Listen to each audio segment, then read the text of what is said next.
For Pacifica Radio, I'm Christina Onnested.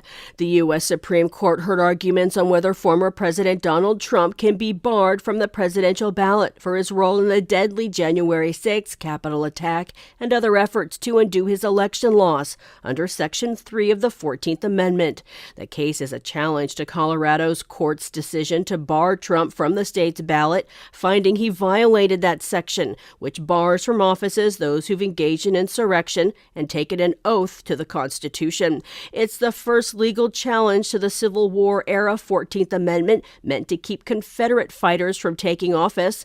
Outside the Supreme Court, Trump's opponents rallied, holding signs that said Trump is a traitor and remove Trump. Trump is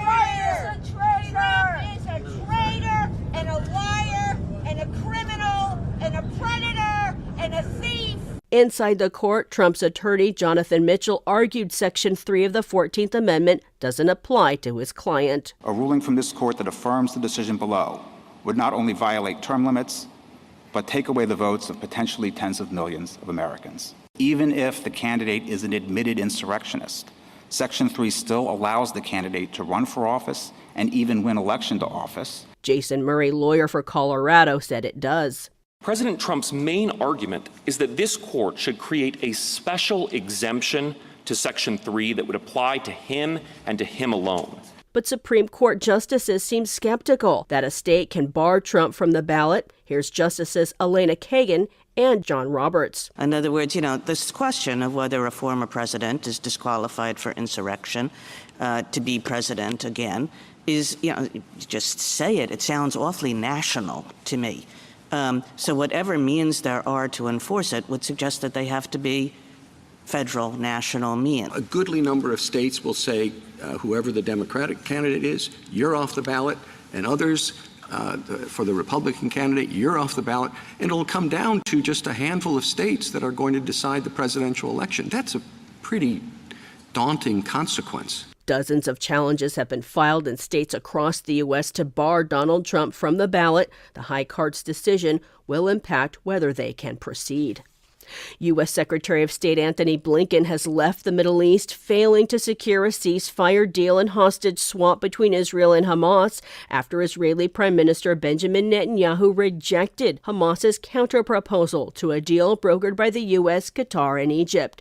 As the war grinds on in its fifth month, Israeli forces continue to strike the south of Gaza, killing at least 13 people in Rafah on the border with Egypt. The Kuwaiti hospital said 2 women and 5 children were among the dead. Egypt has said any operation or mass displacement across the Rafah border would undermine its 4-decade-old peace treaty with Israel. Tor Wennesland, UN Special Coordinator for the Middle East peace process, says it's now impossible to deliver aid from the border into Gaza. The humanitarian system is not designed and set up to carry the delivery of all goods into Gaza for 2.2 million people. We will not be able to have Gaza properly supplied. As the UN warns of a looming famine, a mill in Gaza has resorted to using bird feed to make flour due to a severe shortage of wheat. A U.S. drone strike blew up a car in the Iraqi capital last night, killing the leader of an Iran-backed Kataib Hezbollah militia, who the U.S. says is responsible for planning and participating in attacks on U.S. troops in the region.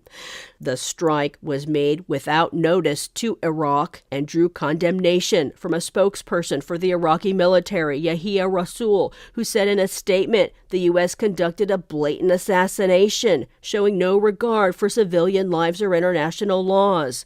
He said American forces jeopardize civil peace, violate Iraqi sovereignty, and disregard safety and lives of our civilians. The Iraqi government has called on the U.S. to begin withdrawing troops from Iraq. The strike was in retaliation for a drone strike that killed 3 U.S. troops and injured more than 40 others at a base in Jordan late last month. Senate Democrats are trying to pass a national security supplemental bill that would fund Ukraine Israel, and Taiwan without any attachments to border funding. This after Senate Republicans blocked a bipartisan border package that tied funding for those countries to tougher U.S. border enforcements. Republicans had negotiated the bill, then in an about-face, rejected it Wednesday. Vermont Independent Senator Bernie Sanders was also a no vote. He said he couldn't vote for $10 billion in aid to Israel and Benjamin Netanyahu's far-right government and its attacks on innocent Palestinian civilians. California Congresswoman Democrat Barbara Lee also criticized the border funding. She called it a package that was nothing more than a grab bag of Trump-era policies that would do nothing to provide lasting security at the border. She called for legal pathways for work and family visas that protect farm workers, dreamers, refugees, and asylum seekers, and invest in resources to ensure orderly processing at the border. Self-help author and spiritual guru Marianne Williamson is suspending her long-shot Democratic primary challenge to President Joe Biden. Part of her campaign was to develop a Department of Peace. She canceled her campaign Wednesday. I'm Christina Onestad, reporting for Pacifica Radio.